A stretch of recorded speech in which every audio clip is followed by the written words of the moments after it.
Mesdames et messieurs, bonjour. Heureuse de vous retrouver pour ce numéro de Business Matin, dédié toujours à l'économie de la culture et du sport. Je suis en compagnie de monsieur Adjé César. Il est doctorant en art du spectacle à l'université Félix Houphouët-Boigny de Cocody. Monsieur Adjé, bonjour et merci d'avoir répondu à notre invitation. C'est un plaisir partagé. Avec vous, nous avons longuement parlé du placement de produits la semaine dernière, qui est une source de financement alternative du cinéma, parmi tant d'autres. Aujourd'hui, alors, nous allons aborder, après le placement de produits, les autres sources de financement alternatives du cinéma. Alors, quelles sont ces autres sources de financement alternatives du cinéma? Merci beaucoup. Je vous en prie.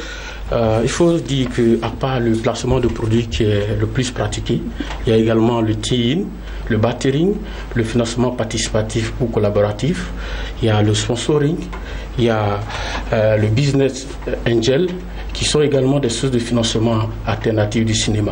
Alors, vous avez cité tout à l'heure des sources de financement, mais je vais m'intéresser au cas du tie-in et du bartering. Le bartering, c'est quoi? Le tie-in, c'est quoi? Ils sont différents l'un de l'autre? Merci beaucoup. Je vous en prie. En fait, le tie-in, c'est le prolongement logique d'une stratégie de placement de produits. Et le bartering, qui signifie en français troc, qui est une vieille pratique qui est née aux États-Unis dans les années 1930, mais qui a connu beaucoup de succès pendant la crise économique de 2008. Donc il s'agit simplement des échanges de biens et services entre différentes entreprises. Alors comment il fonctionne concrètement? Bon, je prends le cas du TIN. Le TIN, comme je l'ai dit, c'est de la promotion croisée.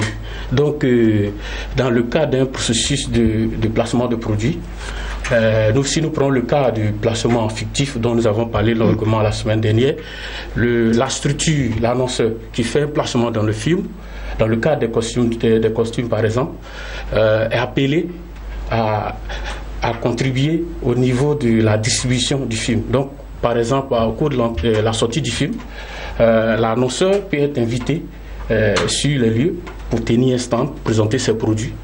Et c'est là qu'on découvre vraiment la structure qui a conçu les costumes du film. Nous prenons une autre forme de tie-in qui souvent, l'annonceur, la maison de production s'associe à des industriels pour concevoir des gadgets, par exemple, des gadgets qui souvent sont lancés le même jour que la sortie du film en salle, souvent sur les lieux dans la salle de cinéma, comme si dans des magasins, dans des supermarchés où ces produits sont lancés en même temps. Il y a également dans le cadre des films d'action, par exemple, où la version jeu vidéo du film est lancée également en même temps que la sortie du film en salle. Celui qui regarde le jeu vidéo est appelé à regarder le film en salle et celui qui regarde le film en salle est appelé à jouer le jeu vidéo pour vivre une autre expérience du film.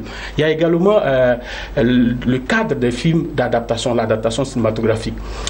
Pendant ces processus-là également, le libraire peut être invité par la maison de production pour tenir un stand également au cours de la sortie du film dans les environs ou même juste à l'entrée de la salle de cinéma pour présenter le livre duquel le scénario du film a été tourné.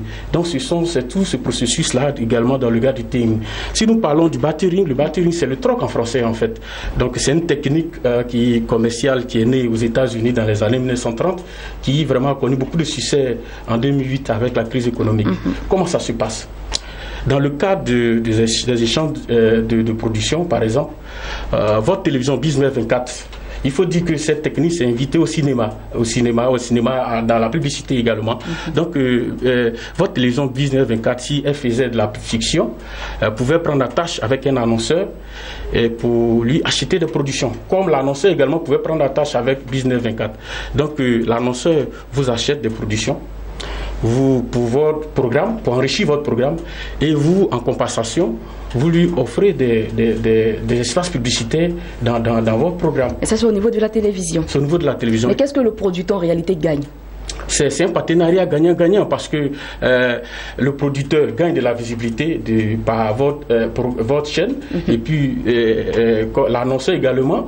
L'annonceur par exemple gagne de la visibilité, mais la maison de télévision aussi gagne, reçoit un programme pour enrichir, une production filmique pour enrichir son programme. Je voulais également parler de cette forme de battering qui a été pratiquée pendant longtemps par certaines chaînes de télévision d'Afrique noire francophone, du fait d'un certain monopole d'État. Comment ça se passe? Miss Bamba, qui est productrice audiovisuelle, à sa production filmique. Bon, bien évidemment, une production filmique, c'est pas pour la première diffusion, c'est pas à la télévision, mais dans le cadre des séries, par exemple. Quand Miss Bamba approche sa maison de télévision nationale pour la diffusion de son film. Parce que, comme le disait Feu Dr Kitia Touré, un film, on est cinéaste que quand son film est diffusé. Si c'est une série à la télévision, oui, si c'est une fiction, un film de cinéma, c'est aussi dans une salle de cinéma, effectivement. Donc, quand Miss Bamba approche la maison de télévision fait une forme de battering inversé, si je peux le dire ainsi. C'est-à-dire, on vous exige l'achat de certains espaces publicitaires au niveau dans le programme de la télévision. Donc vous êtes obligé de prendre la tâche avec un annonceur qui va vous acheter ces espaces-là pour que votre film soit diffusé. Et au cours de la diffusion, souvent, le film est interrompu pour faire place à des réclames publicitaires de l'annonceur qui a acheté la production. Alors, M. Adieu, vous avez également parlé du mode de financement participatif. C'est quoi ce mode de financement? Bon, le mode de financement participatif, comme son nom le dit, c'est un processus en fait qui est pratiqué dans d'autres domaines, pas seulement dans le domaine du cinéma. C'est plusieurs individus qui souvent se rencontrent par le biais des plateformes internet qui participent à la construction d'un projet. Donc, nous, dans notre cas ici, c'est un projet cinématographique. Donc, je peux être un cinéaste ivoirien. Je peux prendre la tâche avec un Chinois, un Français, un Ghanéen, un Burkinabé, un Sud-Africain. Et ensemble, chacun contribue pour le financement de ce film-là. Alors, moi qui suis peut-être ghanéenne, voilà, je ne suis pas producteur ni réalisatrice. Qu'est-ce que je gagne à apporter ma contribution à votre film? Ça dépend de la nature de votre contribution. Dans le cas du financement participatif ou collaboratif, ça peut être un don. Vous pouvez prendre des parts dans la production. Donc là, vous êtes coproductrice. Et comment ça se passe? Bon, ça se fait sur la base d'un contrat. Certes, vous ne vous voyez pas, mais c'est sur la base d'un contrat. C'est un pays comme les États-Unis, c'est vraiment avec une régulation vraiment stricte au niveau de tout ce qui est financement participatif. Mais bon, on va y arriver, je pense. Il y a également le prêt. Le prêt, ça dépend. Je peux contribuer à hauteur d'un certain montant. Et là, comme son nom le dit, c'est un prêt. Donc, il y a des taux qui sont bien précis. Et là, j'ai des dividendes également qui sont bien définis dans le contrat que nous établissons entre nous coproducteurs du film, en fait. Mais est-ce qu'il n'existe pas des risques quand on a recours à ce mode de financement pour faire son film? Bon, ça dépend. C'est tout ça, toujours ça dépend. En fait, ça dépend des contextes. Je veux le dire.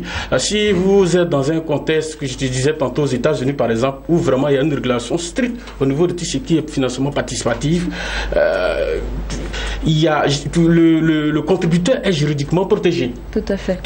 Par le biais d'un contrat, également par une législation vraiment forte dans ce sens-là. Mais si nous descendons un peu dans nos pays tropicaux, je prends le cas de la Côte d'Ivoire, qui vraiment, avec ces phénomènes de DAC, de brouteur et autres, là, c'est vraiment difficile. Je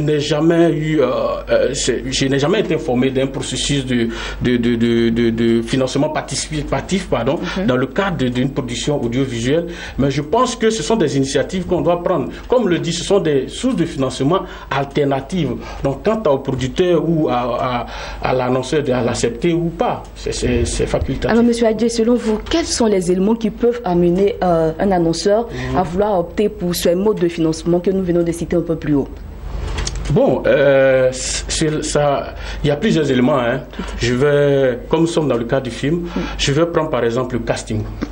Le casting, si vous avez un bon casting, je prends le cas de notre pays, la Côte d'Ivoire, vous produisez un film, vous avez dans votre casting Go Michel, Marie-Lise Asseux, Adrienne Coutoin, Bohiri, Digbe Cravate.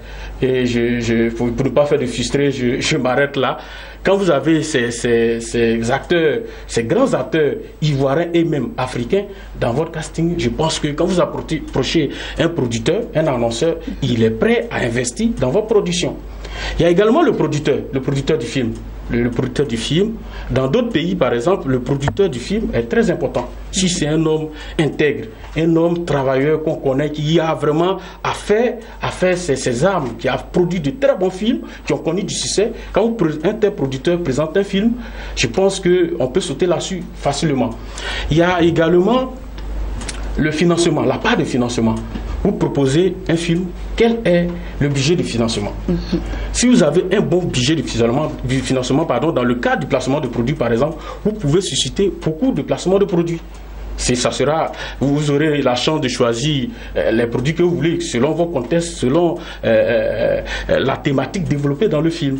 Il y a dans le cadre comment on appelle ça même, le financement participatif, par exemple, si vous présentez un budget conséquent vous-même, en tant que premier contributeur, si vous présentez un budget conséquent, je pense que ça peut susciter également des apports de certaines personnes qui auront confiance, parce que vous-même, vous proposez peut-être 50% du budget. Donc moi, je peux facilement venir avec mes 10%. Une autre personne viendrait de la Chine avec 5%, et au fur et à mesure, on réunit le budget du film et on tourne le film. Ça veut dire que même dans le cadre du financement participatif, le producteur doit d'abord avoir un budget initial pour son film avant de solliciter les internautes. Si, vous devrez contribuer. C'est pas dit que vous pouvez contribuer, mais ce sont des éléments qui peuvent permettre à une tierce personne d'investir dans votre film. Mais le financement participatif dans le cadre des productions artistiques, par exemple, le financement participatif dans le cadre des financements de la production artistique, par exemple, ne se limite pas au simple financement. Comme nous sommes dans un cadre économique, voilà pourquoi nous mettons l'accent sur le financement. Sinon que le producteur, un créateur ivoirien peut proposer un scénario, il peut avoir des producteurs des autres continents, il peut avoir un technicien, parce que l'apport peut être technique également. La contribution peut être technique. Moi, je suis un grand réalisateur, je vois votre production, je suis intéressé au vu le scénario, je sais que c'est une production qui doit vendre.